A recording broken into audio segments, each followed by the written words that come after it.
In the quiet town of Miller's Creek, population 3,862, Sheriff Daniel Cole was more than just the law. He was the town. A third-generation lawman, Cole had a reputation for fairness, a warm handshake, and the uncanny ability to remember everyone's birthday. Every morning, the sheriff's white Ford Explorer rolled down Main Street. He'd wave at Mrs. Callahan sweeping the steps of her bakery and stop by the diner for his ritual black coffee. 2 sugars, never stirred. That all changed on October 14, 2021. Cole never showed up for his shift. Deputies grew concerned after Cole failed to respond to radio calls. At 9:47 a.m., they found his SUV abandoned on a rural road outside town. The engine was off, the driver's door slightly ajar. His service weapon was still holstered. No signs of a struggle, no skid marks, no footprints, just silence. By sundown, Miller's Creek was on edge. Residents lit candles outside the sheriff's office. Churches opened their doors for vigils. The town that had always felt safe suddenly felt watched. State investigators were called in. Early theories leaned toward a random act of violence. A drifter passing through. A hunting accident. Maybe even a cartel retaliation for a recent drug bust. But there was one problem. No physical evidence. No DNA. No witnesses. No ransom. The case stalled. Until they looked closer at Sheriff Cole's personal life.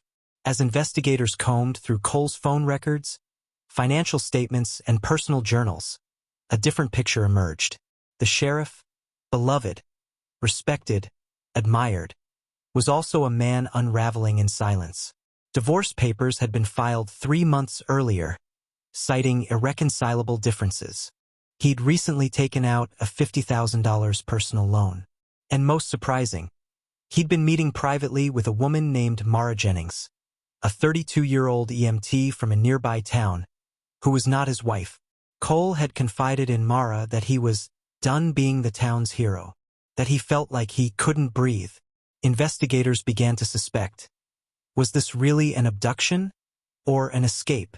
3 weeks into the investigation, a local hunter found something beneath a rotted log in the forest reserve. Cole's wedding ring, wrapped in a piece of flannel cloth.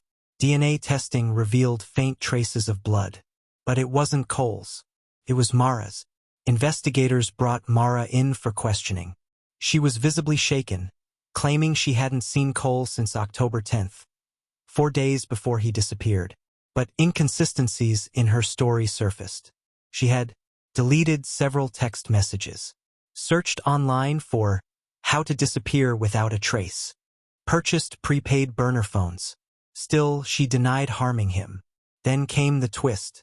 A surveillance camera from a gas station 40 miles away captured Sheriff Cole, alive in civilian clothes on October 15th, the day after he vanished, buying fuel and bottled water. He wasn't abducted. He was running. And Mara? She was helping him until she changed her mind. When confronted with the footage, Mara broke. She admitted that Cole had planned to fake his disappearance. He told her he was tired of the badge, the expectations, the small-town god complex that came with wearing a star. He wanted to vanish, start fresh, become a nobody again. But when Mara refused to follow him across state lines, they fought. She said he became violent. She hit him with a flashlight in self-defense. He ran off into the woods. She panicked and never saw him again. Her blood on the flannel? From a nosebleed during their fight. Cole's whereabouts? Still unknown. Months passed. The trail went cold. Despite a nationwide alert, Sheriff Cole was never found. Some believed he died in the woods. Others believed he succeeded. New name, new life.